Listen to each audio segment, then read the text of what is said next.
Hello and welcome to Calculus 1, Math 251 here at Cañada College. My name is Lapuz and I'm the instructor for the course. In this video we will take an overview, a peek at section 1.3 where we review our trig functions. We're going to define our trig functions using the unit circle. And in the unit circle, when you have a ray coming from the origin outward and it hits the unit circle, that's a circle of radius 1, then there's something special about the x and the y values of the point that you hit from that ray. And it turns out that the y value is the sine of that angle and the x value is the cosine of that angle. So that's how we're going to define it. We're also going to be looking at things mainly in radians, and in some special application cases we'll look at degrees, but we want to be able to convert from degrees to radians as one of our first activities in this section.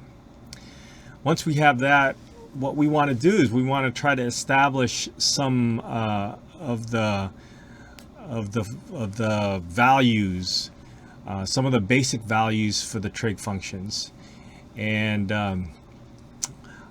I think I would like for you to try to commit at least the sine and the cosine values from 0 to pi over 2 into memory. So 0, pi over 6, pi over 4, pi over 3, and pi over 2.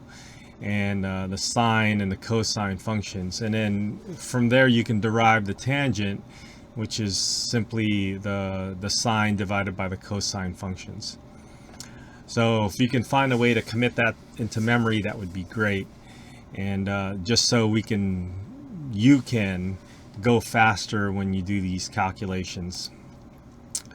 We're also going to take a quick review of some of the basic trigonometric identities.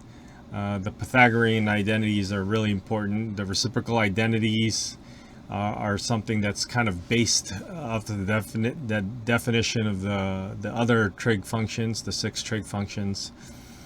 And then useful for this class might be the addition and subtraction formulas and some of the double angle formulas. They will come up for us later on in the semester and also in the following semesters when we study Calculus 2. And then we're going to take a look at the basic graphs of the trig functions. We're going to establish the graphs of the sine and the cosine, and then use the fact that everything else is dependent on the sine and the cosine, and so they might be reciprocals or they might be ratios of the sine and the cosine, and then you get these other graphs. Notice the periodic nature of these graphs, the sine and the cosine especially. And then notice that when you put some of these as fractions, then they have zeros. These original sine and cosine graphs have zeros, so when you put them as fractions in the denominator, you are going to get some vertical asymptotes there. Finally, we're going to take a look at the sinusoidal function, either the sine or the cosine, and see what happens to them when we apply those basic graph transformations, the shifts, the stretches, and the reflections. And so depending on whether something's positive, negative, depending on something's bigger than or less than 1, you'll see these things happen. And so I'm hoping that all this is a review and that you're fairly comfortable with the basic ideas behind trig functions. And so so that's it. This is going to be our task in this particular section. All right, good luck.